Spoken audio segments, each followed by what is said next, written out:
प्रणाम जी सुंदर साथ जी। आप सब जो आज हमारे सामने अभी तक के कुछ प्रश्न उत्तर करने के लिए और मुझे कुछ सिखाने के लिए प्रकट हुए हैं, आपने अपना टाइम निकाला ताकि थोड़ा ज्ञान आप मुझे भी बांट सकें, तो आप सबके चरणों में कोटि कोटि प्रणाम। वार्षिकोत्सव जो ज्ञानपीठ में चल रहा है उसमें पांच पांच साहित्य का इस बार विमोचन हो रहा है। कल स्वामी जी ने युगलदास जी की बड़ी वृत्त को जब विमोचन किया तो उन्होंने बहुत ही अच्छी चीज बोली कि हम सुंदर साथ से जब सवाल किया जाता है कि क्या आपने परम धाम देखा है, तो हम विचार करने लगते हैं और आंसर बोल देते हैं नहीं देखा। लेकिन अब वो किताब हमारे सामने आने से हम किसी को भी बोल सकते हैं हमारे परम हंसों ने देखा, और ऐसा देखा कि उन्होंने जैसे लाइव सामने दिख रहा है तो मानिक पहाड़ दिख रहा है तो मानिक पहाड़ का वर्णन, पुखराज पहाड़ दिख रहा है उसका वर्णन, फिर जहां उनके परातम उनकी आत्मा देखती गई वो वर्णन होता गया उनके तन से, उनके मुखारविंद से। तो इस प्रकार हम सब ने उसका लाभ लेना है। और भी साहित्य जो छप रहे हैं ज्ञानपीठ से, इस बार काफी साहित्य छप के वार्षिकोत्सव में रिलीज होगा, हम सब उसका यथोचित लाभ उठाएंगे। तो मैं शेयर करता हूँ व्हाइट बोर्ड ताकि हम उसको कंटिन्यू करें कल की प्रश्नोत्तरी को। तो आज का मेरा पहला प्रश्न सुंदर साथ जी, कल जहां हमने छोड़ा वहीं से स्टार्ट होगा। तो कल हमने थोड़ा सा देखा था कारण और महाकारण, हाँ, तो एक क्वेश्चन उसमें रह गया। चलिए सुंदर साथ जी बताइए कि जो हमने डिस्कस किया ना कारण महाकारण, एक मिनट बताता हूं। तो जो हमने डिस्कस किया कल कारण और महाकारण, तो इसी कारण महाकारण का हम लोग जो अभी तक कवर कर चुके हैं, इसी का वृत्तांत, एक बहुत ही अच्छा वृत्तांत एक सुंदर साथ के बीतक के प्रसंग में आता है। हम वो कर चुके हैं। आपको बताना है कि ये जो कारण महाकारण का प्रसंग है, ये जो वृत्तांत है, ये जो घटना है, ये जो फैक्ट है, तथ्य है, ये हमें एक बीतक के कैरेक्टर, अभी तक हमने कितने कैरेक्टर देखे श्री जी के साथ जो चले, तो उनके साथ साथ जिनकी जागनी हो रही है उनमें से एक कैरेक्टर में साफ साफ ये प्रसंग सामने आता है। कारण क्या महाकारण क्या, आपको हिंट देता हूं, वो 12 सुंदर सात में से एक है। अब बताइए किसके साथ वो घटित होता है। सबीना जी ने रेज हैंड किया है, प्रणाम जी। प्रणाम जी। सॉरी मैं वीडियो खोल नहीं पाई। आई थिंक लालदास जी। और किस प्रकार से कारण महाकारण का उनके साथ घटित होता है बताइए। सॉरी मैं भी मैं अच्छी तरह एक्सप्लेन कर नहीं पाऊंगी, लेकिन कारण था कि उनको लालदास जी को अपने धाम को अपनी सॉरी लालदास जी को जगाना था, तो वो कारण था। सॉरी महाकारण, तो महाकारण जो जगाना था, जगाने के लिए था, तो कारण बनी आप लालदास जी की सब जहाज सब डूबी। और पता नहीं, अभी अच्छी तरह नहीं, बोला नहीं। मैं कारण बोल रहा हूँ, जैसे इस संसार का कारण महाकारण का कल हमने डिस्कशन किया, तो वो या महाकारण क्या था, राज्य के दिल की इच्छा, और कारण क्या था कि सखियों को अक्षर ब्रह्म और अक्षर ब्रह्म को सखियों का खेल दिखाना या उनकी लीला बताना। तो आप बताइए वो 12 सुंदर साथ में कौन था। और वो बहुत बड़े टीचर थे, मैं आपको हिंट दे रहा हूँ, टीचर्स डे आने वाला है, तो आज हम टीचर्स डे पे, मैंने कल की एपिसोड मिस किया, तो वो 12 सुंदर साथ में ही है ना?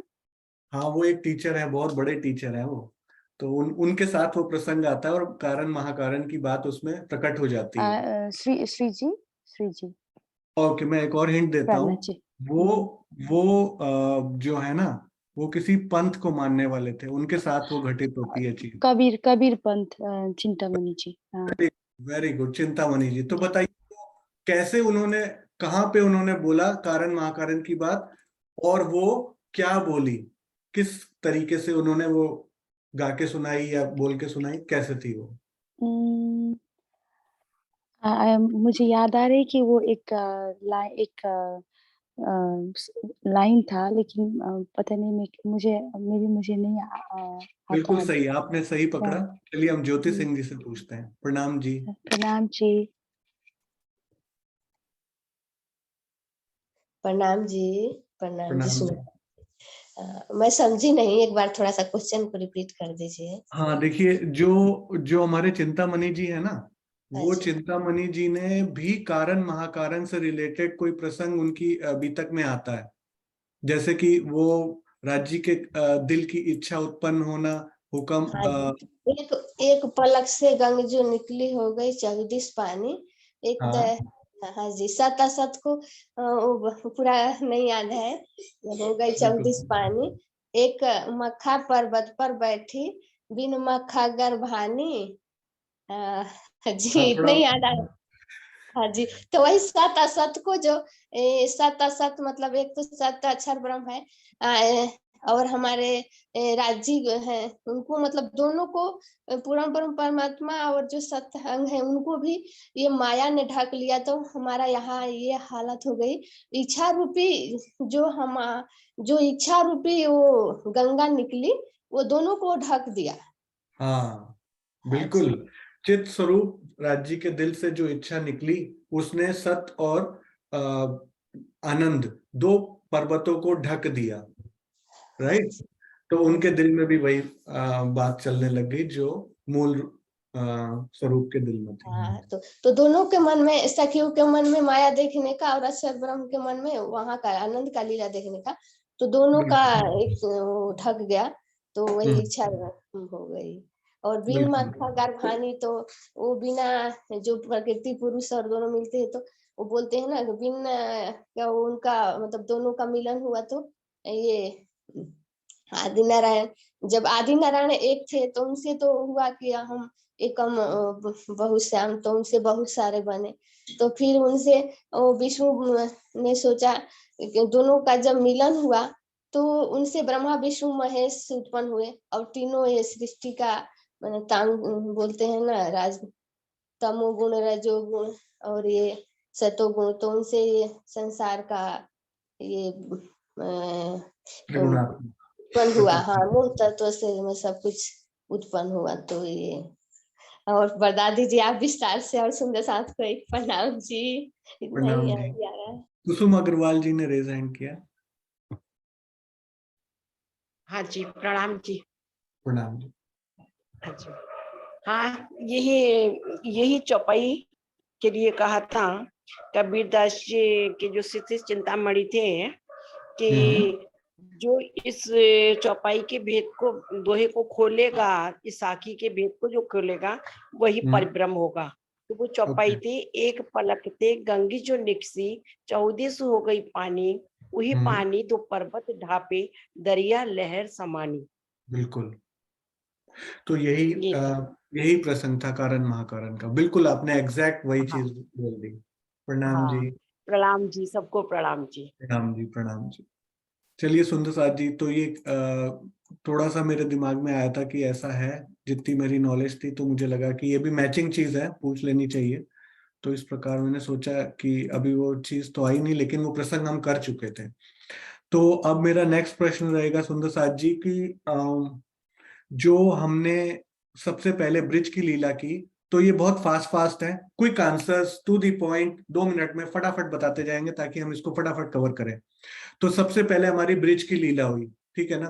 तो उस ब्रिज की लीला में हमारे साथ जो लीला स्टार्ट हुई, वो एग्जैक्टली कब स्टार्ट हुई, राज्य हमारे साथ कब जुड़े, हम कब आए, हम किसके तन में आए, क्विकली बताएंगे शॉर्ट में। ब्रिज लीला की थोड़ी सी इंट्रोडक्शन दीजिए कि किस दिन कब क्या इवेंट हुआ, कब हमारे आत्माएं सुरताएं कहाँ पे आई, और राज्य हमारे साथ आए तो कहाँ पे आए, क्विकली फटाफट। तो कुसुम गुप्ता जी फटाफट बताइए, आपने रेज हैंड किया था। हाँ जी, प्रणाम जी। जब वासुदेव जी कृष्ण जी तो बाद में नाम पड़ा, मतलब उस बालक को नंद जी के घर में छोड़ के गए, तो उसी समय जो है योग माया तो बाहर निकल गई, और जो है राज्य के आवेश ने उनके शरीर में मतलब प्रवेश किया। और उसी समय हमें, हमारी जो सखियां थी, जो ब्रज की युवा कन्याएं थी, उनके ऊपर प्रवेश किया। और क्या बताना भैया? और तो सखियां आ गई, बाकी फिर 12,000 सखियां, और बाकी कौन कौन आया? अक्षर की आत्म आई और राज्य का आवेश। Okay, very good. चलिए आप को थोड़ा सा और एक्सपेंड करेंगे अनिल भैया। प्रणाम जी। प्रणाम जी। जब हम सब सखियों ने मूल मिलावे में ये बात कही तो 3 बार मना किया, फिर भी हम नहीं माने, तो पहले व्रज में लेकर आए। वहां जो कृष्ण के तन में राज जी, श्यामा जी और जोश धनिका और सखियों में यानी अलग अलग सखियों थी, उन सखियों में जो 12,000 हमारी रूहें थी वो आई और वहां से हमारी लीला शुरू हुई व्रज की, जो 11 दिन और 52 दिन तक वो लीला चली। प्रणाम जी। बिल्कुल, प्रणाम जी। बिल्कुल सही बोला अनिल भैया आपने। और हम लोगों ने जो 11 साल 52 दिन की लीला की, 11 वर्ष और 52 दिन की, उसमें सर्वप्रथम जो बालक था कृष्ण, उसको जब नंद जी के घर पहुंचाया गया तो उस बालक के अंदर अक्षरातीत का जोश और आवेश प्रकट हुआ और अक्षर ब्रह्म की आत्मा, तो यानी अक्षर ब्रह्म की आत्मा थी और अक्षरातीत का आवेश और जोश। जहां आवेश होगा ना, जोश अपने आप आ जाएगा अक्षरातीत का, लेकिन जहां जोश हो वहां आवेश हो ऐसा जरूरी नहीं है। तो अक्षरातीत का आवेश मतलब जोश भी, और अक्षर ब्रह्म की आत्मा, ये सब मिलकर उस बालक में प्रवेश होते हैं नंद जी के घर में। तो अब सखियां कहाँ जाएंगी? तो सखियां साथ में ही आएंगी। अच्छा, सुषमा प्रणामी जी बताना चाहते हैं। हाँ जी। प्रणाम जी। प्रणाम। वहाँ जो गोपियों में एक एक गोपी में एक एक ब्रह्म सृष्टि और ईश्वर सृष्टि भी समाविष्ट हुई और राधा जी में श्यामा जी प्रविष्ट, उनकी सुरता वहां आ गई। ईश्वर सृष्टियों ने भी ब्रज और रास में प्रवेश किया। एग्जैक्टली तो 12,000 सखियां जब जो आत्माएं हैं, ब्रह्म सृष्टियां हैं, वो गोपियों के तन में जब प्रकट करती हैं, तो उनके साथ ही जो अक्षर ब्रह्म की सुरता है, जिनको कुमारिकाएं बोला 24,000 जाता है, 24,000। 24,000 कुमारिका सखियां भी वहां पे आती हैं ब्रज की लीला में। वेरी हाँ गुड, जी, वेरी प्रणाम करेक्ट। प्रणाम प्रणाम। जी। तो ये शॉर्ट में कवर हो गया कि हमने उस लीला में क्या किया।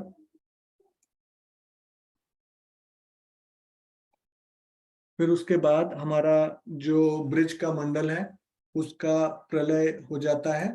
तो जब ब्रिज का जो ब्रह्मांड है उसका प्रलय हो जाता है, तो सारी सखियां जो हैं वो जो आत्माएं हैं, जो ब्रह्म सृष्टियां हैं, वो रास में जाते हैं, वहां पे योग माया में एक नए ब्रह्मांड में, और फिर वहां पे अलग प्रकार की लीला होती है, रास महारास की लीला। तो सुंदर साथ जी शॉर्ट में बताएंगे कि जो रास में लीला हुई, उस रास में लीला में कौन गया, कैसे गया, क्या उसका तन था और कहाँ पे हुई, और उसमें क्या क्या, लीला में क्या क्या हुआ, शॉर्ट में, वेरी शॉर्ट।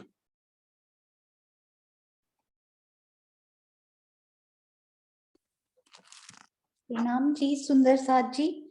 ब्रज में जो स्वामी जी के टीका में जितना थोड़ा बहुत याद है, एक ही तन में एक ब्रह्म सृष्टि और 2 ईश्वरी सृष्टि शायद नहीं थी, वो अलग अलग तनों में थी ब्रज में।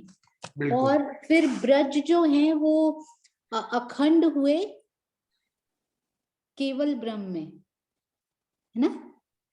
नहीं, वो अखंड तो अभी बाद में होंगे। पहले तो अभी हाँ जी, यहाँ से प्रलय हुआ, अभी अखंड नहीं हुआ, अभी पहले हाँ जी, सिर्फ इसका लय हो गया। तो अभी लय होने के बाद हम कहाँ गए? रास में। तो रास के लिए फिर बताइए। हाँ जी।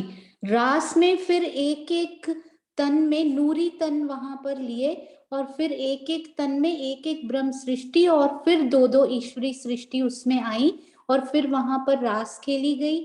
और फिर ब्रज और रास जब अखंड हुए थे केवल ब्रह्म में, केवल ब्रह्म के सबलिक महाकारण सबलिक सबलिक में। सब, हाँ जी सॉरी, केवल में रास खेली गई थी और सबलिक में अखंड हुए। तो इसमें एक बहुत प्यारी बात जो मुझे पहले नहीं पता थी, वो स्वामी जी के टीका में, श्री बीतक साहब के टीका में उन्होंने बहुत एक्सप्लेन करके इनको लिखा हुआ है कि जब वापस से यहाँ, वहां तो अखंड हो गए, पर यहाँ महाप्रलय के बाद जब वापस से ब्रह्मांड बना तो मुझे ऐसा लगता था कि पूरे ब्रिज के जीव एक तो वहां पर अखंड हो गए, या केवल ब्रह्म सृष्टियों के और इन्हीं के जीव अखंड हुए?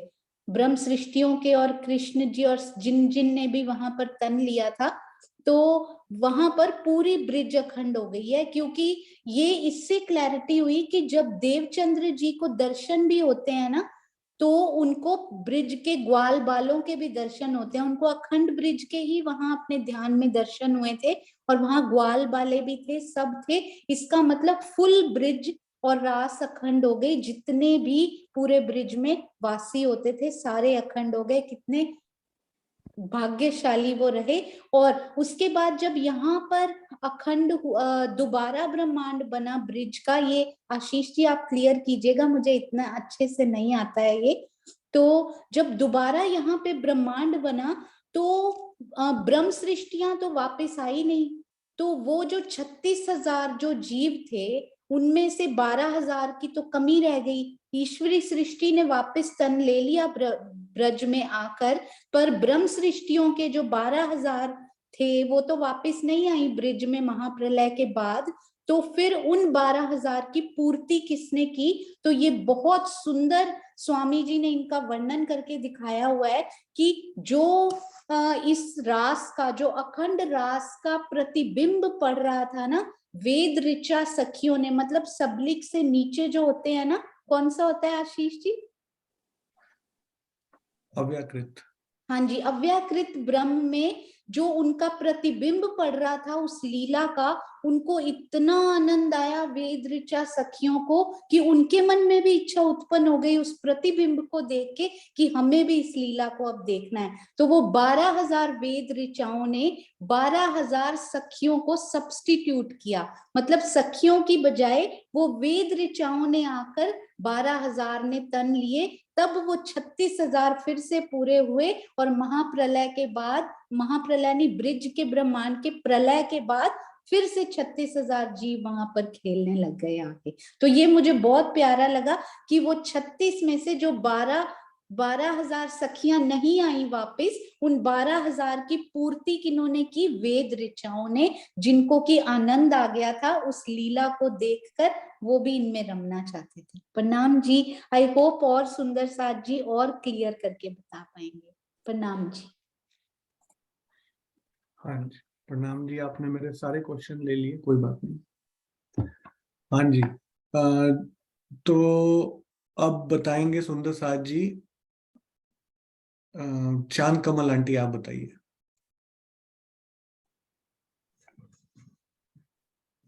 प्रणाम जी, प्रणाम जी, प्रणाम जी आशीष बेटा। प्रणाम जी। जहाँ तक मुझे थोड़ी सी समझ आई है, वेद ऋचा जो होता है ना, वो वेदों के मंत्र को बोला जाता है। ऋचा मतलब मंत्र, पर मंत्र को नहीं तन धारण कर सकते। पर वेदों में जो मंत्र है ना, वो जिन ऋषियों मुनियों ने, जिनके मुख से निकले हैं, क्योंकि वेदों को अपौरुषेय बोला जाता है। मतलब वो किसी इंसान ने नहीं बोले, वो वहां के पुत्र थे, ईश्वर के पास से अपने आप से ही आए थे। आदि नारायण कह सकते, वहां से उनके पास आए थे। तो उनको ना मंत्र दृष्टा बोला जाता है। वो ऋषि मुनि जो थे, वो अनादि काल से तप कर रहे थे पूर्ण ब्रह्म के विषय में जानने के लिए। उनको थोड़ा से प्रेम की सुगंध मिल गई थी। मतलब उन्हें पता चल गया था कि ईश्वर है, पूर्ण ब्रह्म परमात्मा है, लेकिन वो कहाँ है, कैसे, थोड़ी सी उनको प्रेम की सुगंध मिल गई थी। क्योंकि ज्ञान तो उनके पास था, प्रेम नहीं था। तो वो प्रेम की सुगंध मिल गई थी, और उन्होंने इतने सालों से तप भी किया था, इसलिए उनको ये आनंद देना था। तो उन ऋषियों मुनियों के वो जीव थे जो मतलब उन्होंने, जिन्होंने बाद में प्रतिबिंब की सखियों के रूप में जो आए। मुझे ऐसा समझ में आया। बिल्कुल परफेक्ट, आपने बिल्कुल उसको क्लियर कर दिया। जो सोनू पूछ रही थी, आपने बिल्कुल उसको स्पष्ट कर दिया। Absolutely correct. तो सुंदर साथ जी, रास में जब हम गए तो महाराज की लीला में 2 प्रकार की लीलाएं हुई, एक थी विलास की और एक विरह की। तो मेन पर्पस क्या था? 2 हमारे कारण जो बने ना, 2 थे, राइट?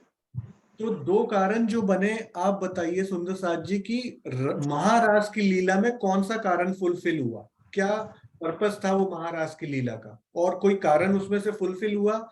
या महाकारण फुलफिल हुआ, कंप्लीट हुआ, या फिर कुछ भी नहीं हुआ? महाराज की लीला का मेन रीजन क्या था? उससे किसी की पूर्ति होनी थी, कुछ आंसर किसी को मिलने थे, या फिर किस वजह से महाराज की लीला जो संपादित हुई उससे किनको लाभ मिला, किसका जो है इच्छा पूर्ति हुई? तो ज्योति संजेल जी आप बताइए।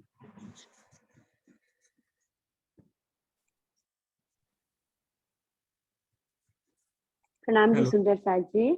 हाँ जी, हाँ जी, प्रणाम जी। प्रणाम, प्रणाम जी।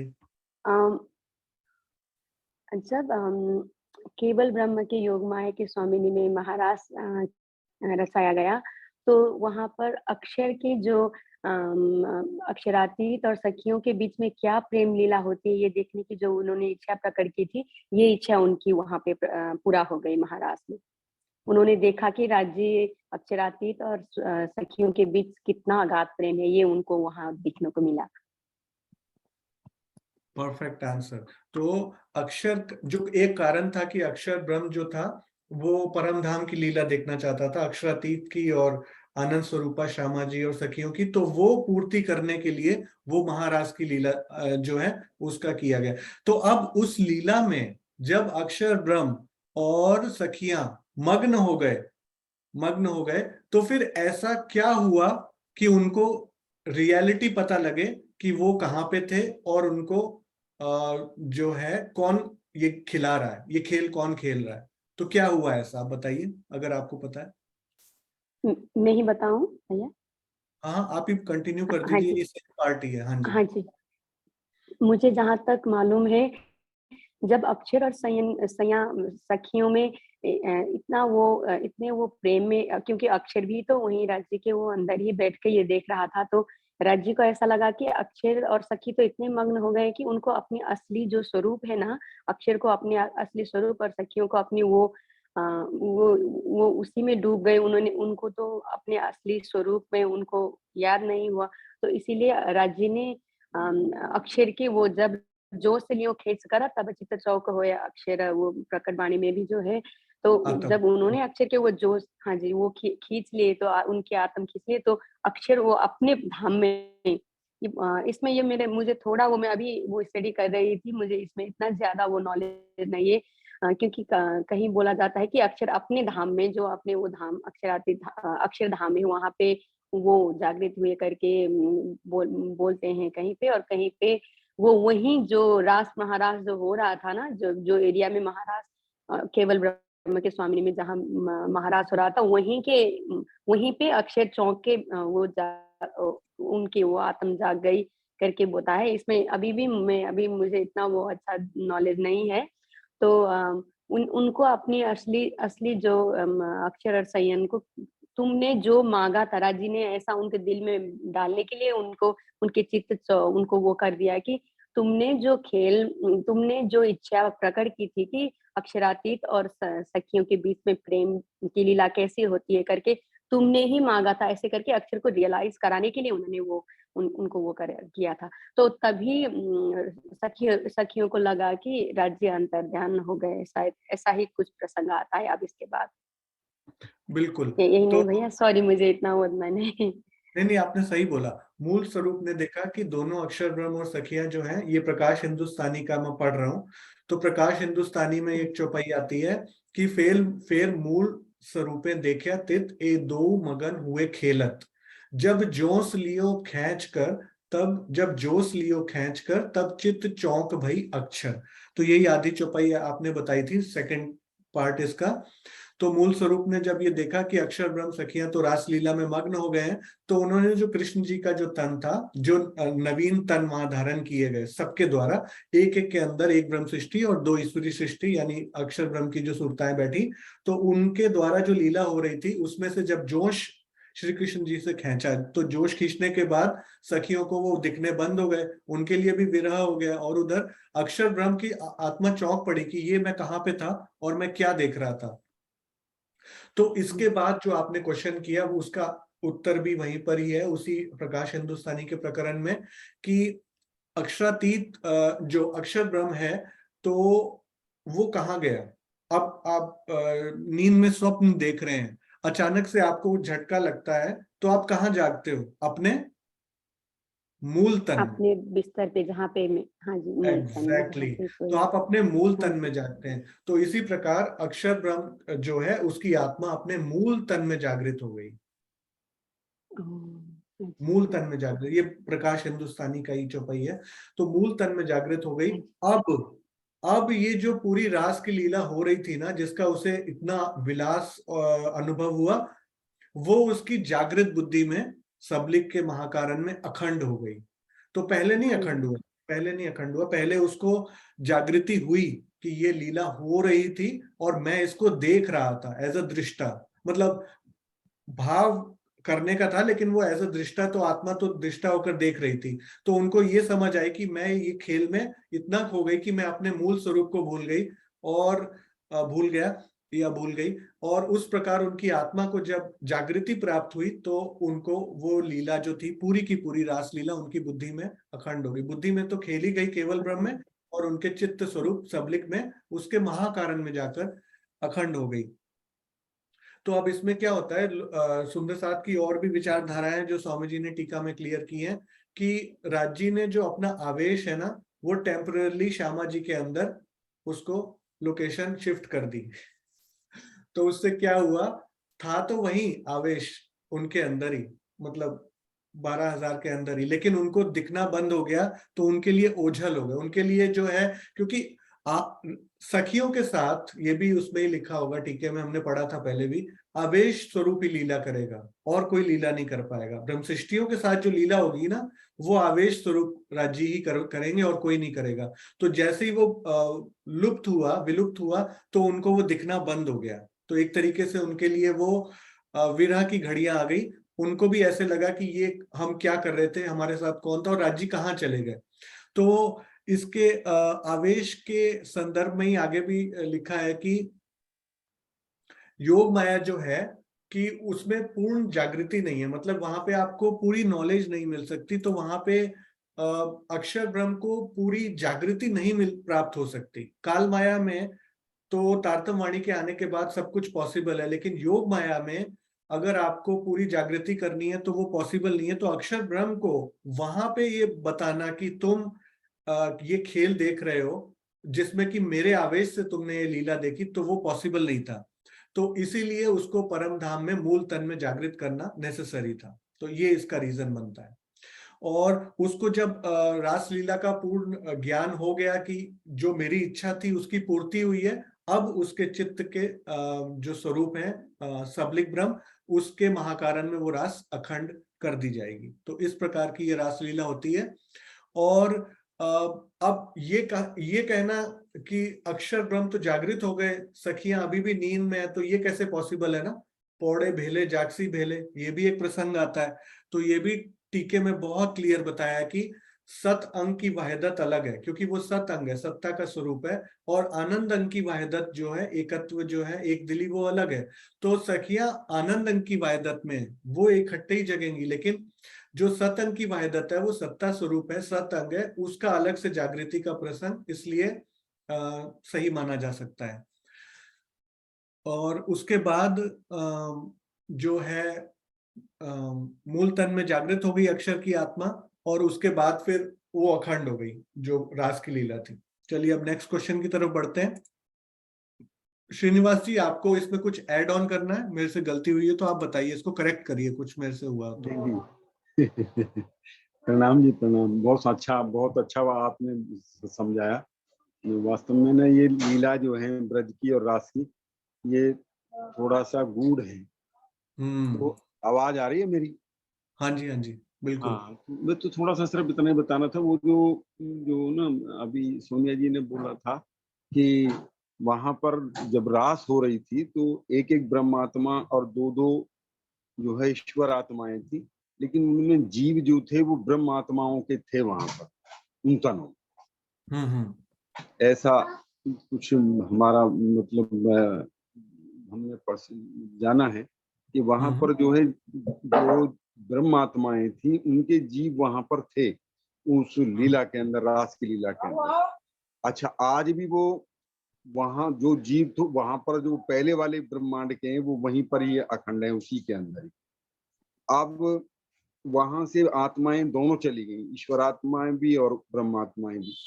लेकिन अब जीव हैं उसमें, लेकिन जो राज्य का और श्यामाजी के जो दोनों तन थे उसमें जीव नहीं थे, क्योंकि जो राज्य के और श्यामाजी के जो दोनों तन जो हमारे श्यामाजी ने राधा का ले रखा था और राज्य ने श्री कृष्ण जी का ले रखा था, ये नित्य गोलोक के अंदर जो दोनों के दोनों, वो विष्णु भगवान का जीव था और उधर जो राधा था ये जो है सबलिक ब्रह्म के कारण में ये जाकर के अखंड हो जाती है।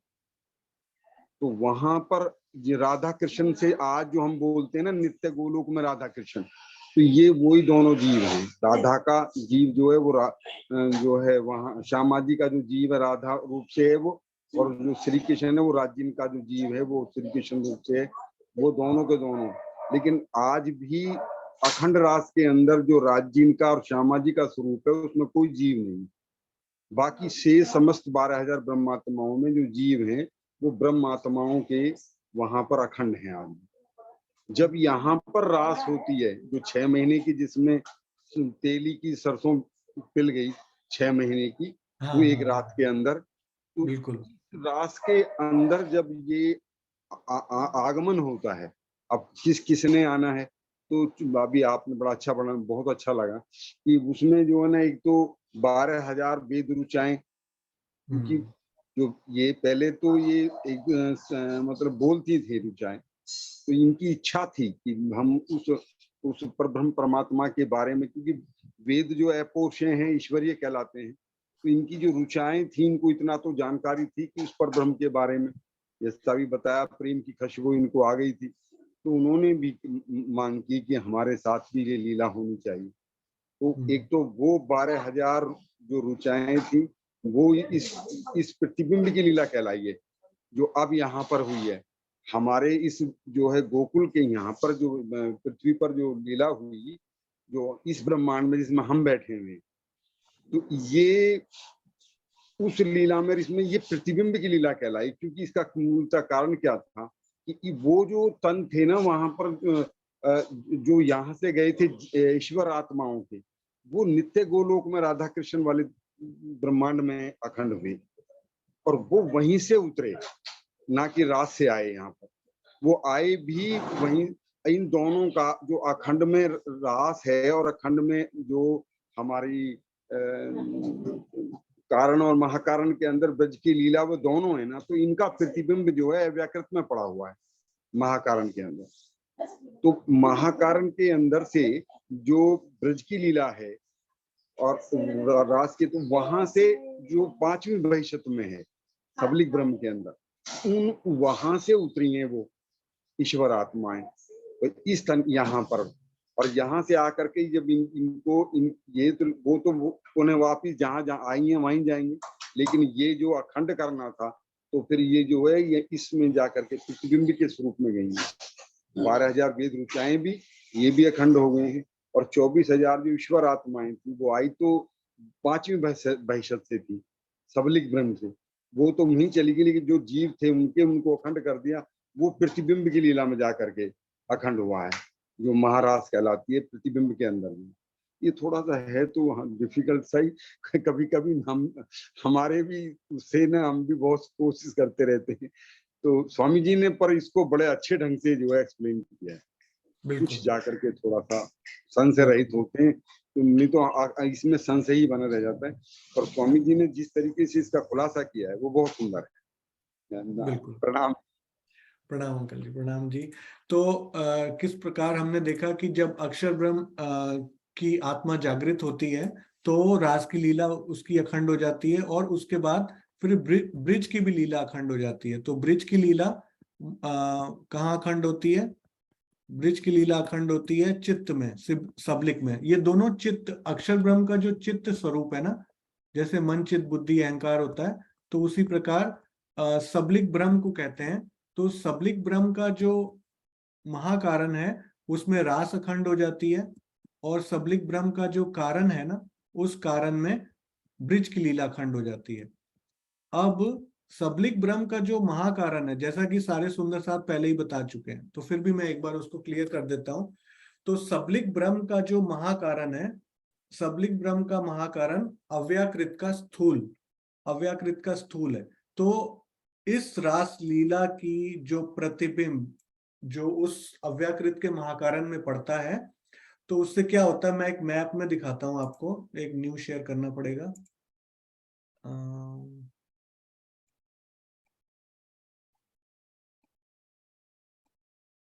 तो ये अगर आपको दिख रहा हो ना, तो ये देखिए, ये जो सबलिक ब्रह्म है ना, सबलिक ब्रह्म में अक्षर ब्रह्म के चित्त के स्वरूप है, ठीक है। तो इसमें जो हमारी चौथी बहिष्ठ है, वो सबलिक के महाकारण में रास लीला जो हमारी अखंड हो गई। जब अक्षर ब्रह्म को पूरी रास लीला का ज्ञान हुआ, जागृति हुई, तो ये अखंड हो गई हमारी योग माया में, महाकारण में सबलिक के।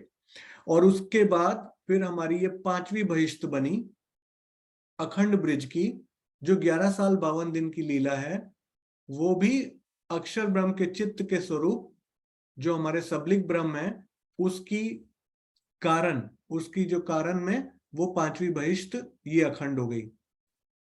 और सबलिक ब्रह्म में ही चिदानंद लहरी भी हैं, जो काल माया का मेन जो है ना, काल माया की उत्पत्ति कहाँ से होती है, तो वो काल माया के रीजन, उसका जो मेन सोर्स है वो भी हमारा सबलिक ब्रह्म में ही है, और वो चिदानंद लहरी है। और अव्याकृत में सुमंगला पुरुष। तो ये दोनों के द्वारा ये काल माया का ब्रह्मांड। अब नेक्स्ट, अब इसी को कंप्लीट करते हैं, अव्याकृत ब्रह्म पे चलते हैं, क्योंकि अव्याकृत जो है वो इसके मन का स्वरूप है अक्षर ब्रह्म के। तो पहले हमने देखा चित्त का स्वरूप, ये रहा अक्षर ब्रह्म का चित्त का स्वरूप सबलिक। इसके नीचे आता है फिर हमारा अव्याकृत ब्रह्म। अव्याकृत ब्रह्म में हमारे पास जो महाकारण है, जो अव्याकृत जो अक्षर ब्रह्म के मन का स्वरूप है, उसके अंदर जो महाकारण है जो कि सबलिक का स्थूल है, उसमें जब ये रास लीला का प्रतिबिंब पड़ा, ये जो रास लीला है ना, तो इस रास लीला का जब प्रतिबिंब पड़ा अखंड रास का, तो यहाँ पे जो वेद ऋचाएं हैं, तो वो क्लियर हो चुका है कि उन्होंने जो इच्छा की कि हमें भी इस लीला में भाग लेना है। तो जब ये तीसरा जागनी का ब्रह्मांड बना, उसमें इन्हीं वेद ऋचाओं ने यहाँ से, तो उस प्रकार जो अव्याकृत के स्थूल में वेद हैं, जिनको कि अभी बताया कि जो अपौरुषेय ग्रंथ हैं, तो ये उनका मूल उद्गम स्थान है।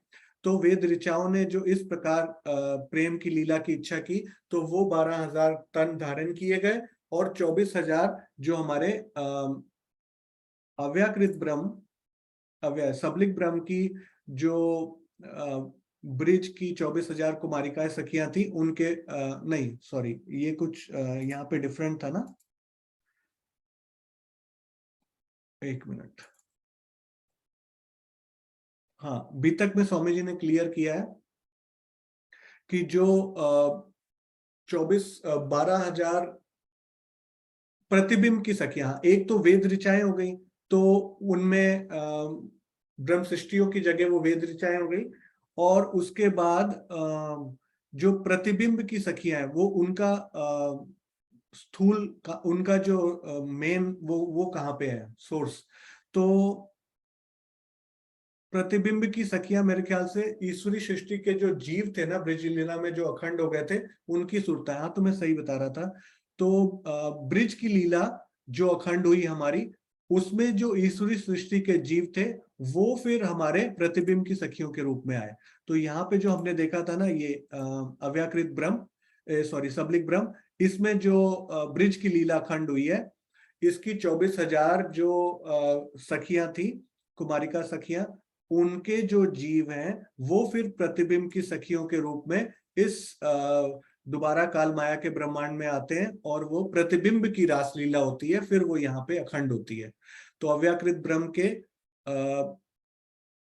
महाकारण में फिर ये प्रतिबिंब की रासलीला यहाँ पे अखंड है, और फिर प्रतिबिंबित ब्रिज लीला भी है वो कारण में।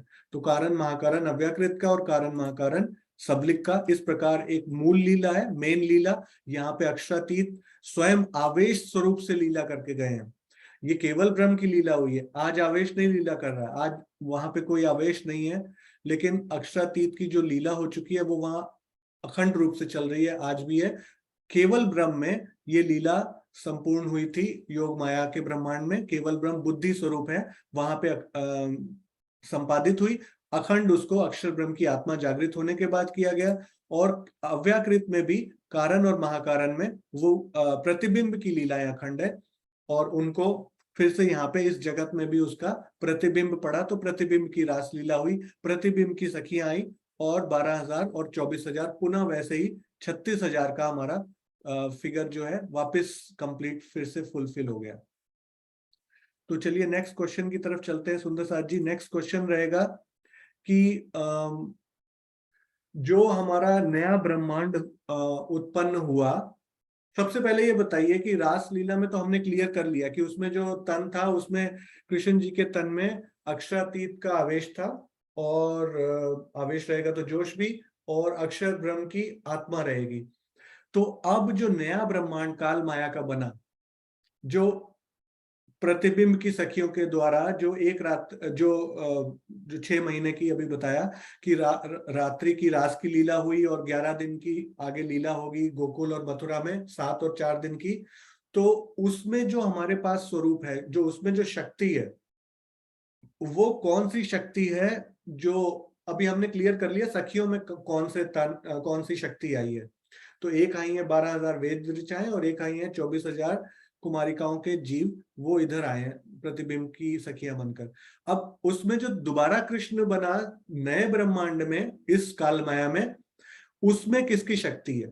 तो उसमें क्या वो शक्ति हमारे अक्षरातीत की आवेश शक्ति है? Number 1, option 1। नंबर 2 है कि ये जो अखंड रास है ना, यहाँ पे जो कृष्ण है रास बिहारी, इनकी शक्ति है। ऑप्शन नंबर 3, हमारा जो अखंड ब्रिज का अखंड हुआ ना, तो यहाँ जो बाके बिहारी है इनकी अखंड शक्ति आई। या फिर ऑप्शन नंबर 4 कि जो हमारे अव्याकृत के महाकारण में यहाँ पे जो कृष्ण है इनकी शक्ति आई। सोच के बताइएगा, बहुत क्लियर बता रहा हूं। तो अभी क्वेश्चन बहुत क्लियर है कि जो हमारा प्रतिबिंब का ये जो ब्रह्मांड में लीला होनी है, तो वहां पे सखियां तो पूरी कर दी हमने 36,000। अब कृष्ण जी भी तो पेंडिंग है ना, वो कहां से आएंगे? कृष्ण जी अक्षरातीत का आवेश नहीं आया, जोश आया, ऑप्शन 1। ऑप्शन 2, आवेश और जोश फिर से आया। ऑप्शन 3, अखंड रास के जो अखंड रास की शक्ति आई यहाँ पे जो कृष्ण जी की है, तो मतलब रास बिहारी। और ऑप्शन 4 बाके बिहारी अखंड ब्रिज के। या फिर ऑप्शन 5 और 6 वो यहां से आए अव्याकृत के महाकारण से और कारण से। तो कौन से थे वो? कौन बताएंगे सुंदर साथ? सबीना जी आप बताइए। प्रणाम सुंदर साथ जी। मुझे जहाँ तक लगता है कि मैंने सुना कि वो गोलोक धाम की कृष्ण जी है ना? तो वो योग माया से नहीं है मतलब? नहीं वो तो नहीं, वो आई थिंक मुझे लगता है वो चार मध्य से वो जो अक्षर ब्रह्म के ही अंदर पड़ते हैं, लेकिन वो गोकुल गोलोक धाम की कृष्ण जी, मुझे जब मैंने सुना था तो मुझे सिर्फ वो पता था। तो कोई बात ये रॉन्ग है? हाँ, थोड़ा सा और क्लियर कर दीजिए, कोई बात नहीं। जो क्योंकि गोलोक धाम के जो कृष्ण जी भी आने की बात हुई थी ना, जो वो राधा जी को जो आई थिंक वो उसमें भी एक लीला है ना, जो कि गोकुल धाम की जो कृष्ण जी भी आने की होती है ना, कारण कारण है ना उसमें भी। तो उसके लिए जो जो जहाँ से आते हैं आई थिंक वहीं के कृष्ण जी सॉरी, मैं मुझे सिर्फ वो एक नाम पता है, तो कोई I don't know how to explain.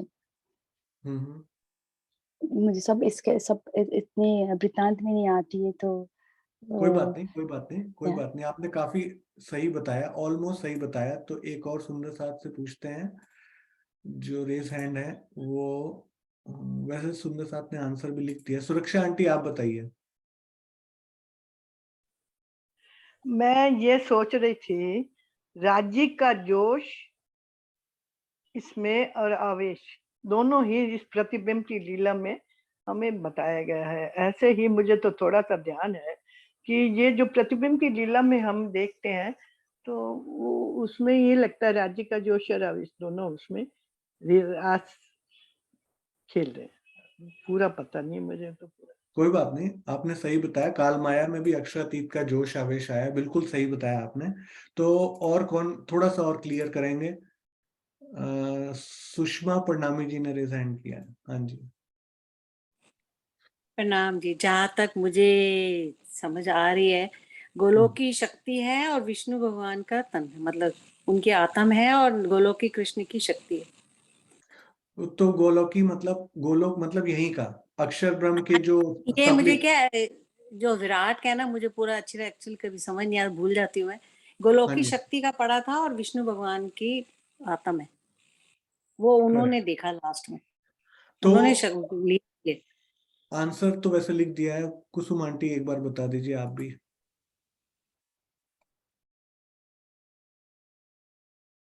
Kusum aunty कहीं चले गए वो, कोई बात नहीं है। चांद कमल आंटी आप बताइए किधर गए? उनका भी लोअर हैंड हो गया। आशीष जी। हाँ, हाँ, आपका आपने प्रणाम। अनम्यूट कर दिया।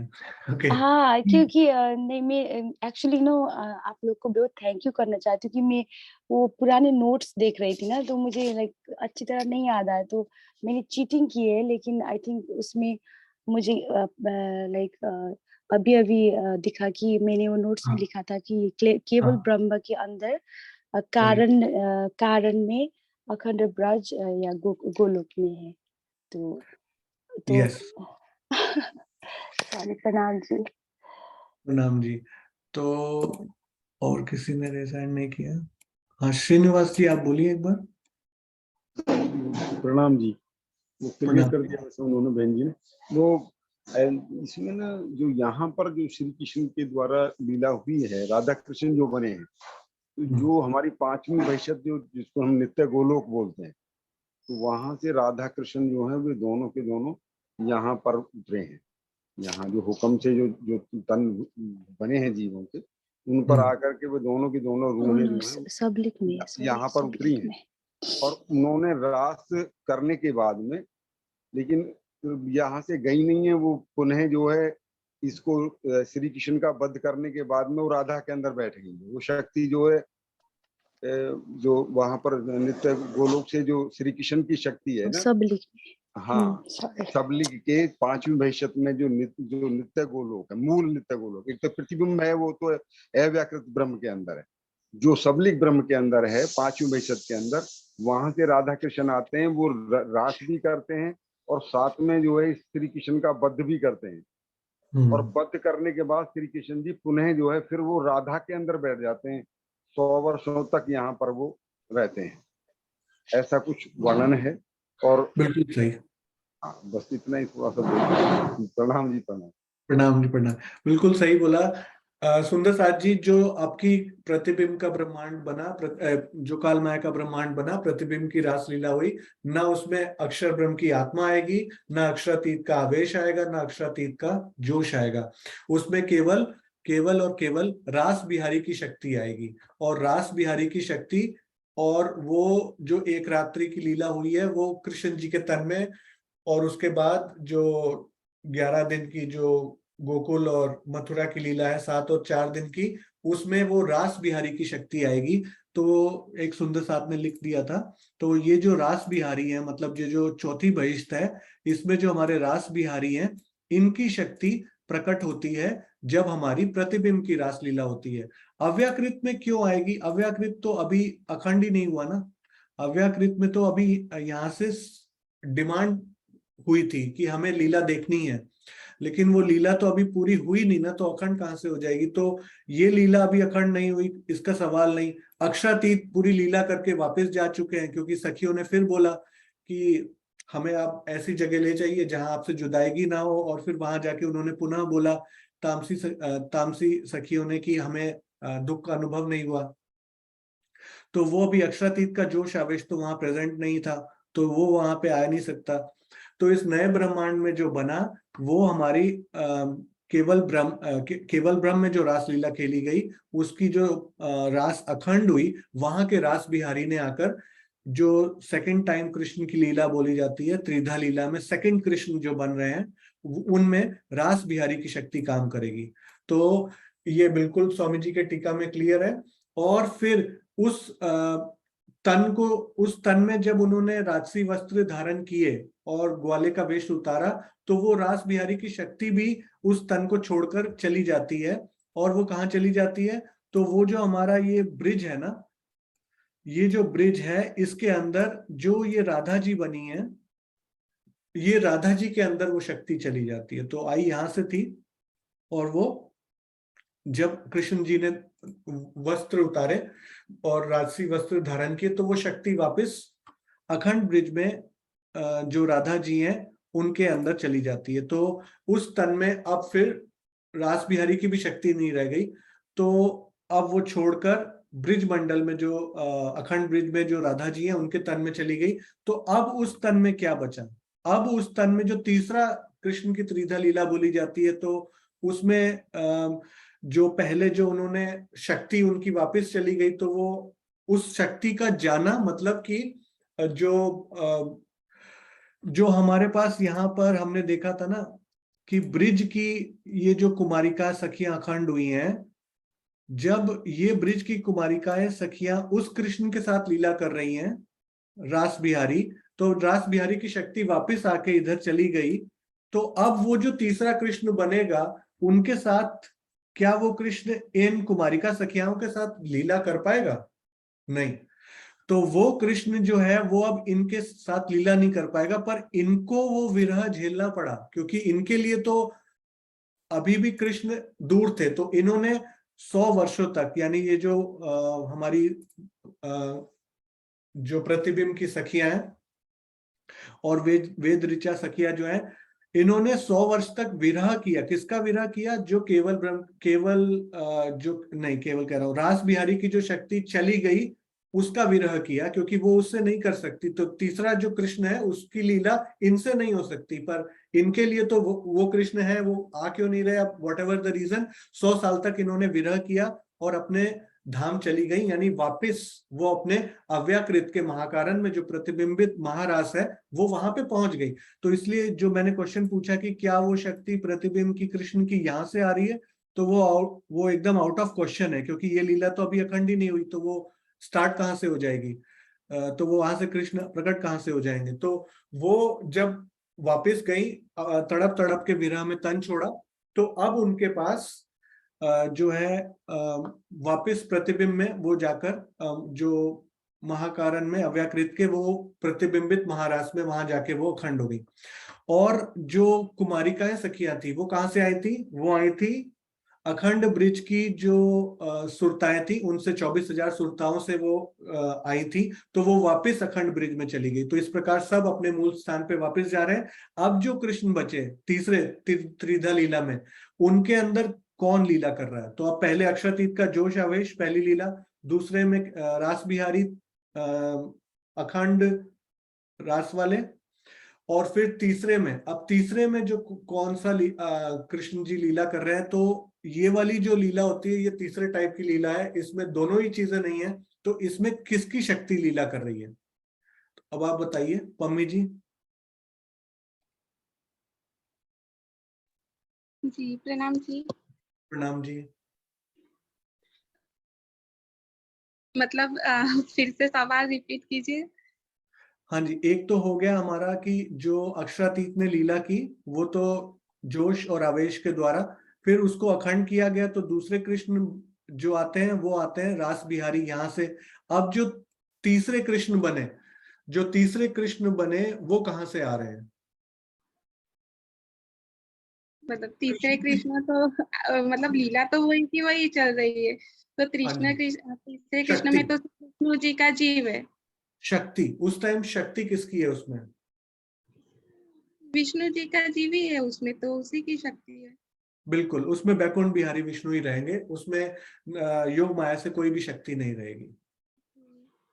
और आपने एक मिनट, आपने जो पहले कहा कि जो त्रिधा लीला में जो दूसरी लीला इस संसार के अंदर इस कालमाया के ब्रह्मांड जो अभी हमारा चल रहा है, उस कालमाया के ब्रह्मांड में जो लीला हो रही है उसमें जो शक्ति आई वो कृष्ण जी में आई। यहाँ 11 दिन की लीला हुई, 7 दिन गोकुल 4 दिन मथुरा के, ठीक है।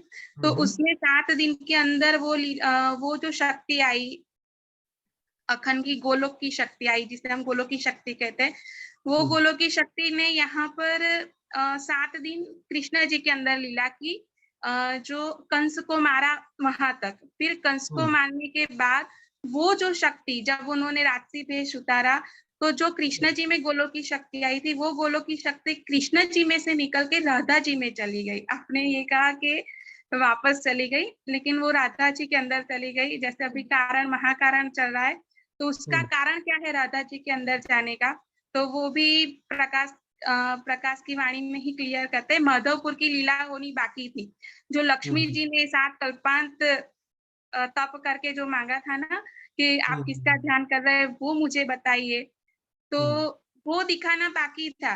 तो इसीलिए वो जो शक्ति है वो वापस नहीं गई, वो शक्ति राधा जी के अंदर गोकुल में आ गई और वहां 4 दिन वो 4 दिन की भी लीला खत्म हो गई, वो शक्ति राधा जी के अंदर आ गई। और फिर वो जो कृष्ण है अब वो केवल सिर्फ विष्णु है, जो वैकुंठ के हैं वो है, उसमें ना कोई शक्ति है, गोलोक की शक्ति नहीं है, कुछ भी नहीं है।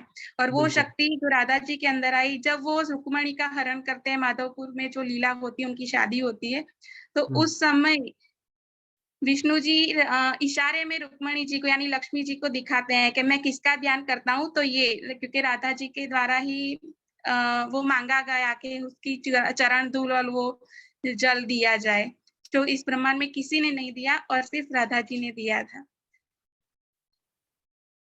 और फिर वो शक्ति वापस कब जाती है, कहाँ पे जाती है और कब जाती वो है? 100 साल तक यहीं रहती है, उसके बाद वो शक्ति वापस चली जाती है जहाँ से आई है। Okay, all good, thank you, आपने क्लियर कर दिया। तो मुझे वो शॉर्ट में ही पता था, जो बीतक में स्वामी जी ने टीका लिखा, इतना डिटेल में मैंने नहीं पढ़ी वाणी प्रकाश की। थैंक यू, आपने क्लियर कर दिया, बहुत अच्छा क्रॉस रेफरेंस बीतक और वाणी का दिया आपने, प्रणाम जी। तो सुंदर साथ जी, थोड़ा सा उसमें करेक्शन था कि वो 7 दिन के बाद वो लीला जो होती है वो लीला बंद क्यों हो जाती है, क्योंकि वो शक्ति अब उस तन से निकल के राधा जी में प्रविष्ट हो गई, क्योंकि वो आगे दूसरी लीला है जो उन्होंने वरदान मांगा हुआ है, उसको संपूर्ण करना है। तो 100 साल के बाद वापस वो शक्ति कहाँ जाती है, तो वो वापस जो ब्रिज मंडल है, ब्रिज मंडल में यहाँ पे वापस यहीं पे आ जाती है। तो बीच में क्या हो रहा था वो मेरा सही नहीं था अनुमान, तो वो शक्ति यही रहती है, लेकिन 100 साल के बाद वो वापस अखंड ब्रिज में राधा जी में अखंड ब्रिज में स्थित हो जाती है। तो ये सब क्लियर हो गया। अब हम सुंदर साथ जी आगे बढ़ते हैं नेक्स्ट प्रश्न की तरफ कि अब ये लीलाएं हमारी जो है अखंड हो गई, और जो 112 वर्ष तक बैकुंठ बिहारी की लीला है वो भी हमारी संपादित हो गई। अब ये जागनी के ब्रह्मांड में अक्षरातीत का जो 3 दिन की लीला हमने कवर कर ली, अभी 2 दिन की, सॉरी, पहले और दूसरे दिन की लीला हमने कवर कर ली। तो इसके बाद जो तीसरे दिन की लीला होनी है, तो तीसरे दिन की लीला में हम कौन से जो है स्थान पर जा रहे हैं, कहाँ पे अक्षरातीत की कौन सी शक्ति आ रही है, इसका क्विकली आंसर करेंगे और शॉर्ट में बताएंगे कि वो जो स्वरूप आया वो कौन सा है, कहाँ पे आया और उसमें क्या शक्ति है। सिंपल, कौन आ रहा है, कहाँ पे आ रहा है और उसमें क्या शक्ति है। इन शॉर्ट बताइए तीसरे दिन की लीला कहाँ पर हो रही है, क्विकली बताएंगे। हाँ जी, नीलम मिड्डा जी आप बताइए।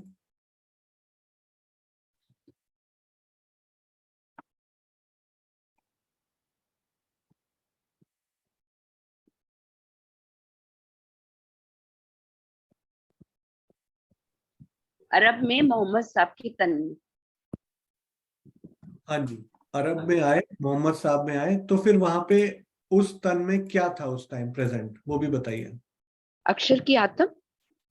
Very good. और जोश। बिल्कुल सही। तो हाँ जी, बिल्कुल सही। तो वो अक्षर ब्रह्म की आत्मा जब अपने धनी के जोश के साथ आती है तो वो अरब में आती है, और वो आती है मोहम्मद के स्वरूप में, जो मोहम्मद सल्लल्लाहु अलैहि वसल्लम के रूप में अरब उनके रूप में आती हैं। और आप ये भी बताइए कि इसका जो प्रकटन है, मतलब ये जो स्वरूप आ रहा है, ऐसा स्वरूप पहले भी कहीं देखा गया है क्या?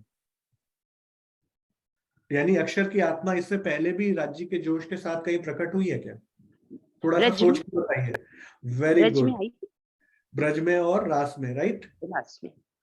हाँ, तो इस संबंध में जो है गुरु ग्रंथ वाणी में भी लिखा गया है कि वही स्वरूप जो है वापस अब रास वाला स्वरूप अब फिर जो है अरब में प्रकट हो रहा है।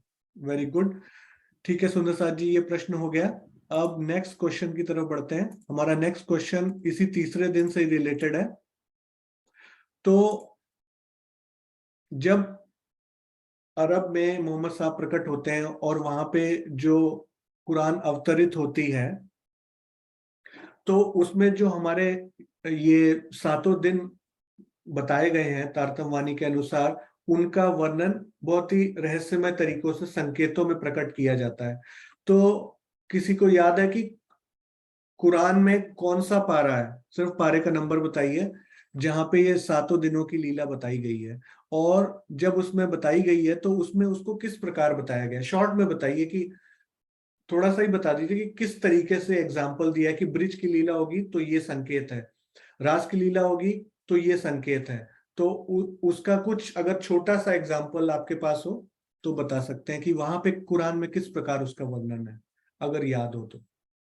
अगर क्वेश्चन टफ है तो रहने देते हैं, तो मैं ही बता देता हूँ। प्रणाम भैया जी, प्रणाम।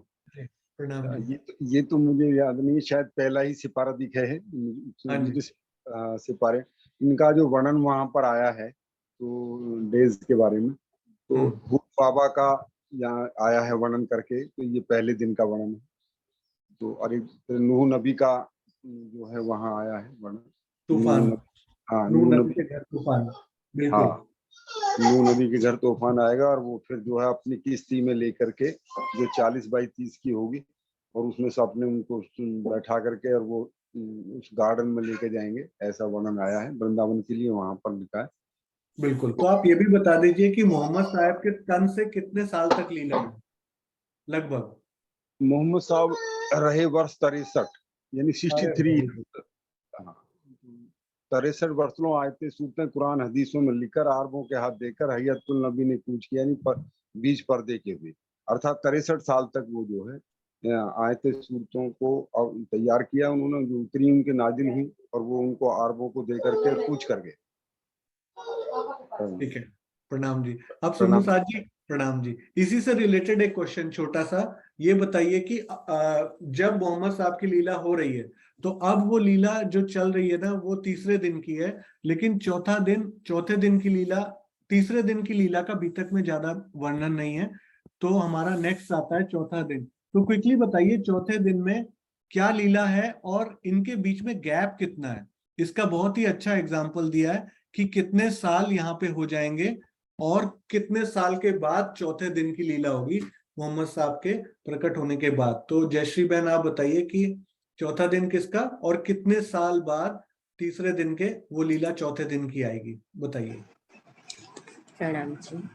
प्रणाम जी। वाणी में लिखा है साल 990 माँ शुआ जब रूहल्ला में शिलगाचियों मोमिन उतरे, तब जब मोहम्मद साहब था तब ये कुरान में भी लिख गया था सदगुरु देवचंद्र जी के आने के, रूहल्ला को आने की बात की गई थी। बिल्कुल सही। तो आप बता दीजिए वो कितने साल थे? 990 वर्ष, राइट? हाँ। 990 वर्ष और 9 माह व्यतीत हो गए रसूल साहब को, उसके बाद वो लीला प्रकट होती है। तो कौन सा संवत बनेगा? संवत 1638। हाँ जी, बिल्कुल सही।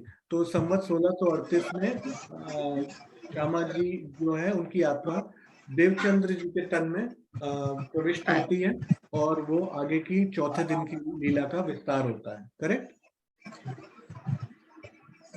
हाँ जी, बिल्कुल सही। प्रणाम जी। तो सुंदर साथ जी, आगे एक चौपाई आती है बीतक में, अब आप बताइएगा उसका रीजन क्या है।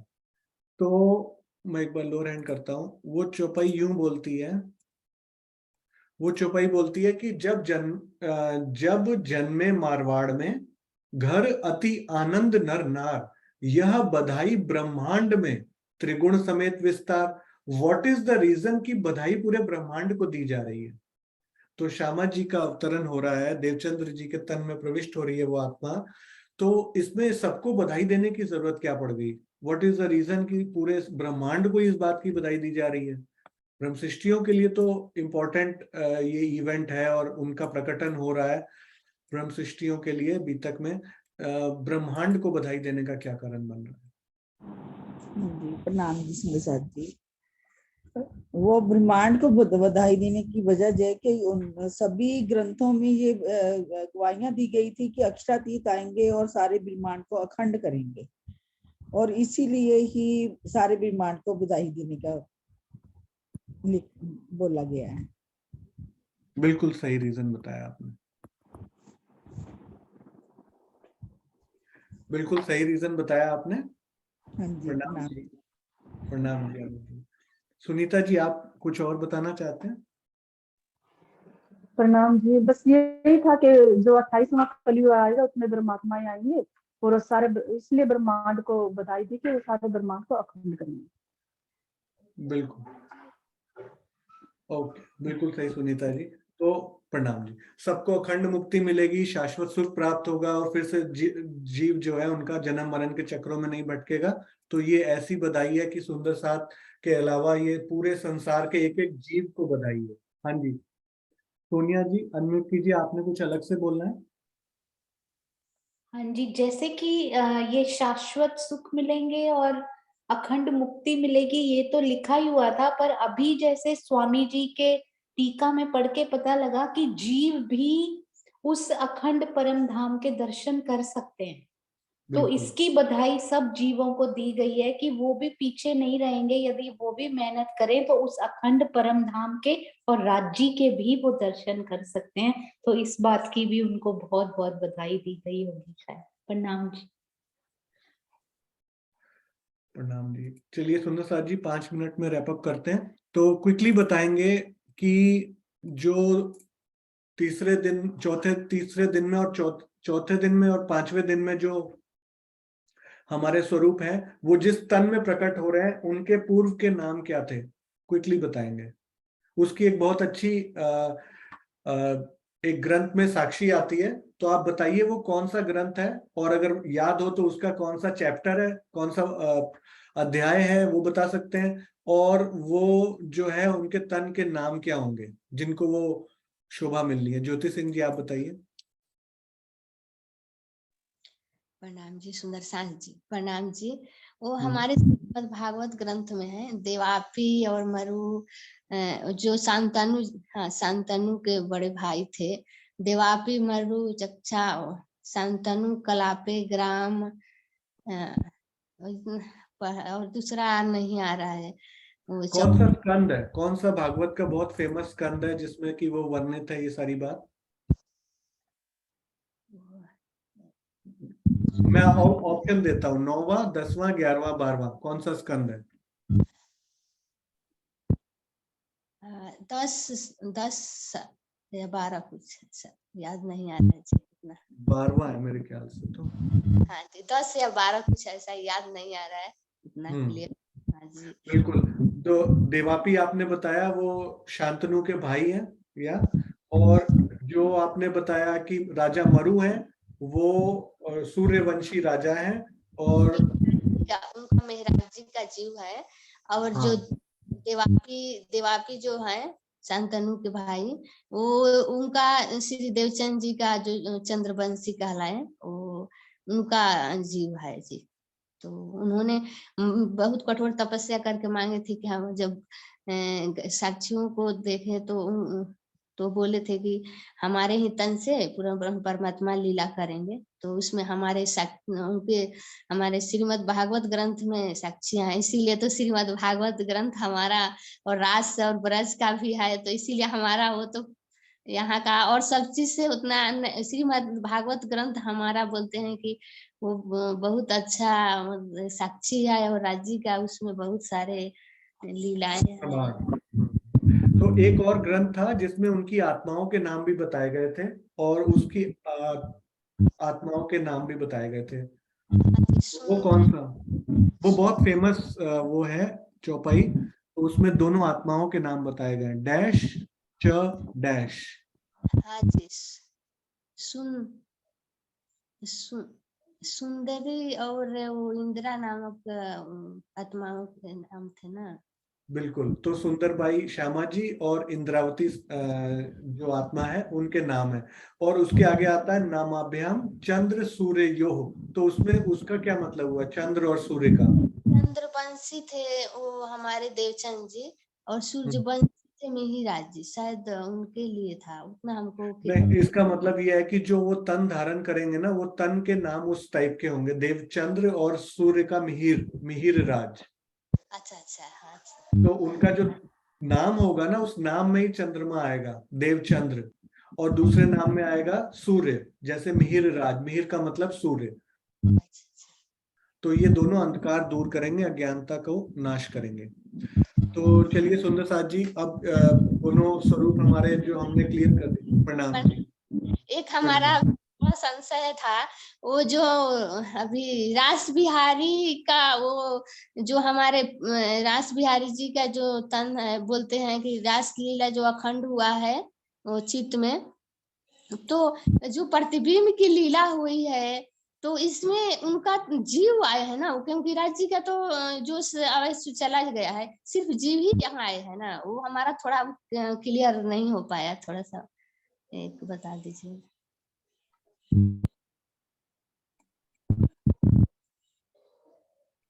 हाँ, अभी ये दिख रहा है ना, ये, हाँ बोलिए आप। जो प्रतिबिंब की लीला हुई है रास की, ओ ये, हाँ, अच्छा, आप काल माया के इस ब्रह्मांड में जो प्रतिबिंब है उसकी बात कर रहे हो आप? हाँ जी, तो वो तो जो सौरावेश चला गया है, तो रास बिहारी का बोलते हैं कि आया है, तो रास बिहारी जीव ही आया होगा ना, क्योंकि वो तो राज्य का कुछ तो है नहीं यहाँ पे जो सवेश। नहीं, वो अखंड की शक्ति है, योग माया की शक्ति है, उसमें राज्य का कुछ भी नहीं है अब। हाँ, लेकिन अखंड की शक्ति मतलब अक्षर ब्रह्म की है, अक्षर ब्रह्म भी अखंड से ही आ रहे हैं, तो अक्षर ब्रह्म भी उनके सत अंग है, बट वो परम धाम की नहीं है, वो गोलोक की शक्ति जो बोल रहे हैं ना, तो वो अखंड रास बिहारी की शक्ति है, और कुछ नहीं है। अच्छा, सिर्फ जीव शक्ति मतलब उनका जीव है? हाँ, मतलब परम धाम से कुछ नहीं है, वो यहीं की शक्ति है, गोलोक की है, अखंड योग माया की ही शक्ति है। अच्छा अच्छा, और एक है कि जीव तो विष्णु का है, जीव तो विष्णु का है ना, जीव विष्णु का है, शक्ति वहां की है। अच्छा, सिर्फ शक्ति है बस। और बोलते हैं कि गोलोक है, तो गोलोक कहाँ पे आता है? जैसे जोग माया के ब्रह्मांड में तो ये 4 हैं, तो वहां पे तो नहीं, कैसे बोलते हैं कि गोलोक है? गोलोक मेरे को लगता है इसी को गोलोक बोलते हैं, मुझे ज्यादा नॉलेज नहीं है। गोलोक की शक्ति मतलब ये अखंड ब्रिज की बात हो रही है यहाँ पे। गोलोक यहाँ पे बोलते हैं यहाँ के। प्रणाम बताइए। ये जो प्रणाम जी, प्रणाम। ये जो 5वीं बहिष्यत है सबलिक ब्रह्म के अंदर, जो मूल तय अखंड हुई है, ब्रजलीला सो बांधी सूरत अखंड भई चढ़ाई चित, अक्षर चित में ऐसो भयो ताको नाम सदाशिव कहो। तो ये स्थान का नाम सदाशिव पड़ा, यही ही नित्य गोलोक है। और ये जो प्रतिबिंब की लीलाएं हैं दोनों की दोनों, ये प्रतिबिंब की है, इनसे मतलब नहीं है, मतलब है उनसे जो मूल है। तो मूल जो लीला हुई है ब्रज की, वो अखंड नित्य गोलोक के अंदर, वो सबलिक ब्रह्म के कारण में है, सबलिक ब्रह्म के कारण में नित्य गोलोक की लीला अखंड। जहाँ राधा कृष्ण आज भी हैं वहां पर लीला कर रहे हैं, वो आज भी। और इससे ऊपर जो 5वीं बहिष्यत है, वहां रास बिहारी। और भैया जी, जो यहाँ पर अभी वर्णन आया था ना, कि जो यहाँ 7 दिन और 4 दिन के अंदर 11 दिन की लीला में जो यहाँ रास का वर्णन हुआ है, तो इसमें जो आए तो वही राधा कृष्ण है नित्य गोलोक से ही, लेकिन जो रास बिहारी थे, इनकी आवेश की शक्ति भी इसमें आई है, जो पुनः वापिस चली गई है रास करने के तुरंत बाद। लेकिन कंस को मारने के वक्त पर उनकी आवेश की शक्ति उसमें नहीं है, क्योंकि रास कोई कर ही नहीं सकता, रास किसी को आती नहीं करनी, रास को केवल रास बिहारी ही जानते हैं, इसके अलावा किसी को आती नहीं करनी। राज्य वहां पर भले ही राज्य नहीं है लेकिन चेतन शक्ति तो है ना वो। तो रास बिहारी के अंदर से जो है आवेश की शक्ति इसमें इस ब्रह्मांड में आती है, जो इसमें जो हाँ जिसमें हम बैठे हैं, इसमें जो लीला होती है 6 महीने वाली, तो इसके अंदर श्री कृष्ण के अंदर जो है ना, जो नित्य गोलोक से राधा कृष्ण आते हैं, उनमें वो आवेश की शक्ति बैठती है और वो लीला करती है रास की, क्योंकि रास की लीला और कोई कर ही नहीं सकता। दूसरी बात ये था कि वो जो ईश्वर आत्माएं थी, उन्होंने वरदान ले लिया था श्री कृष्ण जी से नाते समय। जब उन्होंने उनके वस्त्र हरण कर लिए थे तो कुमारिका सखियों ने कहा था कि आप हमारे साथ लीला करें, हमारे साथ भी रास विलास की लीला करें, तब हम जो है ऐसा फिर हम निर्वस्त्र होकर नहीं नहाएंगे। तो तब उन्होंने कहा कि ठीक है, आपके साथ भी वो लीला होगी। तो ये 24,000 जो जीव हैं, तो ये वहां से नित्य गोलोक से राधा कृष्ण के साथ वो भी उतरे हैं 5वीं वैसा से, और इसी के वास्ते फिर वो रास बिहारी, क्योंकि रास तो राज्य ने उनको वरदान दिया था ना, तो उस वक्त राज्य के अंदर जो शक्ति थी, अब वो वहां के बिहारी से वहां से आकर के वो लीला करती है। और जो उनका जो जीव है वो ये है नित्य गोलोक के अंदर जो कृष्ण बना हुआ, जो राधा कृष्ण नाम से, तो ये कृष्ण है, तो इसलिए उनके साथ में लीला हुई है 24,000 ईश्वरात्माओं। ये दे रखा था उनको वरदान कि तुम्हारे साथ भी रास हो, तो ये यहाँ पर ये लीला हुई है इस प्रकार। प्रणाम जी। प्रणाम। क्लियर हो गया ज्योति जी? क्लियर हो गया आपको? चल रहा था, क्लियर नहीं हो रहा था जी। हाँ, अभी हो गया ना? प्रणाम जी, प्रणाम जी। ठीक है सुंदर साथ जी, तो आज की जो शॉर्ट क्वेश्चन आंसर सेशन था उसमें हमने काफी कवर कर लिया है। अब फिर नेक्स्ट में हम कल का दिन और परसों का दिन छुट्टी रहेगी, तो वो कोई बीतक का उसमें प्रसंग नहीं होगा, वीकेंड ऑफ है। फिर मंडे को हम मिलेंगे, तो हम आगे फिर जो देवचंद्र जी का स्वरूप प्रकट होता है और प्राणनाथ जी का स्वरूप प्रकट होता है, उसके आगे की जो बीतक की स्टोरी है हम उसको आगे लेंगे कि किस प्रकार देवचंद्र जी जो हैं तो अपनी यात्रा शुरू करते हैं जागने की, और किस प्रकार उनके मन में छोटी सी एज में, छोटी सी आयु में सवाल उठने लगते हैं उनके अंदर, क्योंकि वो सुंदरी नामक आत्मा है। सुंदरी च इंद्रा नामाभ्याम चंद सूर्यो माया अंधकार विनाशाय प्रतिबुद्धे भविष्यतः कलो युगे। तो इसका मतलब माया का जो अंधकार है, अज्ञानता का अंधकार है, उसको दूर करने के लिए ये दोनों स्वरूपों का कलयुग में अवतरण होगा और वो इसका नाश करेंगे। प्रणाम जी सुंदर साथ जी, प्रणाम जी। नहीं रेकॉर्ड बोलिए बोलिए। तो अक्षर ब्रह्म की बुद्धि भी परामोश थी, तो बुद्धि में खेला, फिर भी उनको कुछ पता नहीं था।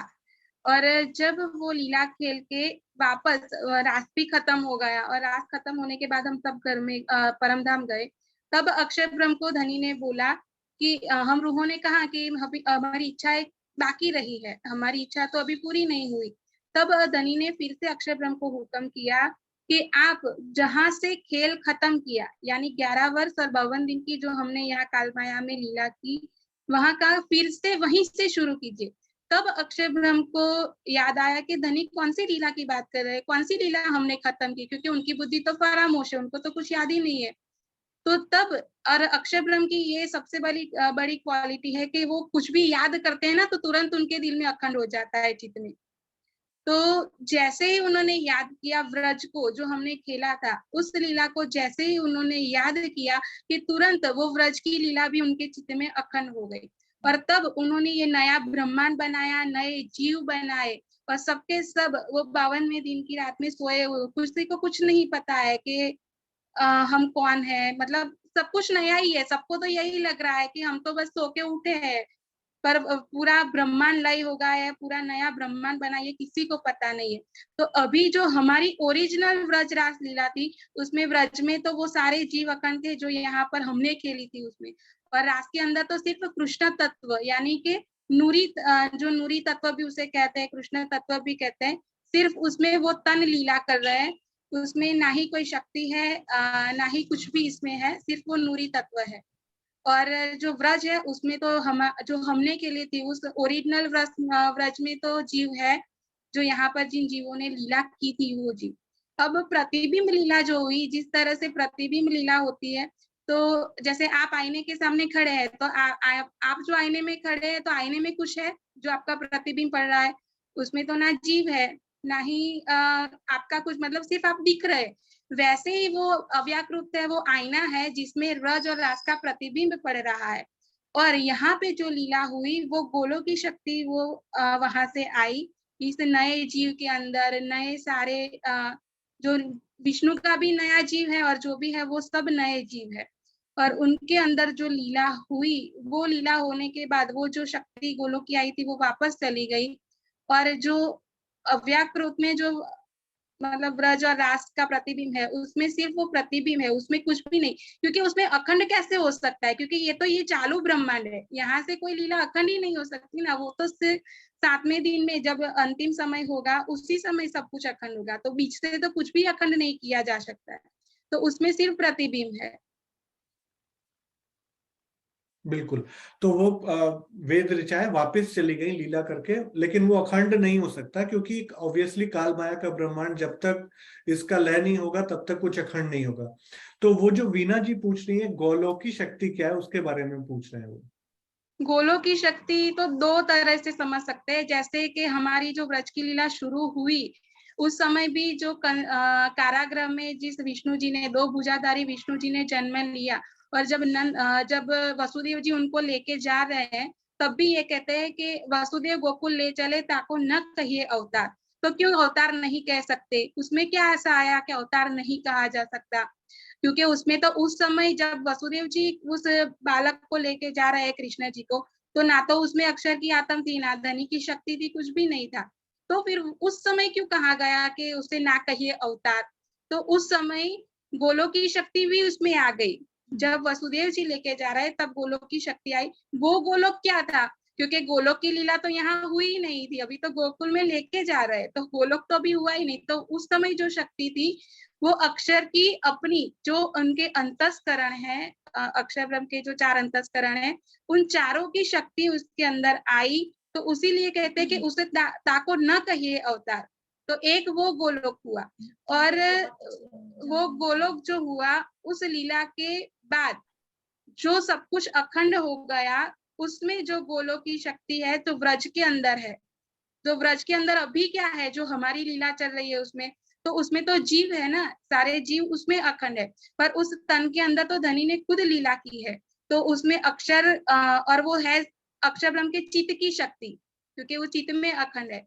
तो इसीलिए उसे भी गोलोक कहते हैं। जो यहाँ की जो इस काल माया के ब्रह्मांड में जो प्रतिबिंब पड़ा, यानी जो लीला हुई, जो 6 महीने की लंबी रात्रि कही जाती है, उसमें जो थे उस गोलोक की शक्ति आई। जो अब गोलोक अखंड हो चुका है, उस गोलोक की मतलब, यानी अक्षर ब्रह्म के चित्त की एक शक्ति कह सकते हैं। बिल्कुल। प्रणाम जी। सुंदर साथ जी, इसका ना बहुत अच्छा विस्तार राजन स्वामी जी ने प्रकाश के टीका में किया हुआ है। तो ये वाला प्रकरण 37 आप सब पढ़ेंगे ना, इसमें आपके जितने भी रास और ब्रिज संबंधी डाउट्स हैं वो सारे क्लियर हो जाएंगे। तो इसमें 27वीं चौपाई में जैसा भी उन्होंने बताया कि इत आई सूरत चतुर्भुज की, और इसके आगे उसका बहुत अच्छे से डिटेल किया गया है कि चतुर्भुज का अर्थ क्या है। और फिर उसके आगे अगली चौपाई में बोला गया है कि जो सूरत विष्णु की चतुर्भुज जोए दियो दर्शन वसुदेव को सोए, अब दोए पीछे फिरे कह के हकीकत, अब दोए भुजा की कहूं विगत। तो अब उसके जन्म लेने के बाद जब नंद के घर पहुंचे तब उसमें जो है जो अक्षरातीत का आवेश और जोश प्रकट होता है। तो इसका पूरा बेवरा बहुत अच्छे से क्लियर किया गया। तो अगर आपको इसमें समझना है इसको बहुत ही डिटेल में, तो एक तो हमारे पास बीतक का टीका है। बीतक के टीका में जब आप इसको पढ़ेंगे ना तो आपको क्लियर हो जाएगा कि कौन से प्रकरण में, महाकारण में आप यहाँ पे देख सकते हैं। जो यहाँ पे 1 मिनट में दिखाता हूं। हाँ जी, तो ये जो रास की और ब्रिज की और रास की लीला है ना, इसमें यहाँ पे क्लियरली बताया गया है। 1 मिनट, ये वाला ये प्रसंग है। ब्रज रास दो अखंड कर चेतन बुद्धि फिरे मन, ए ब्रह्मांड तीसरा जहां मोहम्मद आए रोशन। तो इसमें पूरा क्लियर बताया गया। इससे भी पहले है शायद वो प्रसंग। हाँ,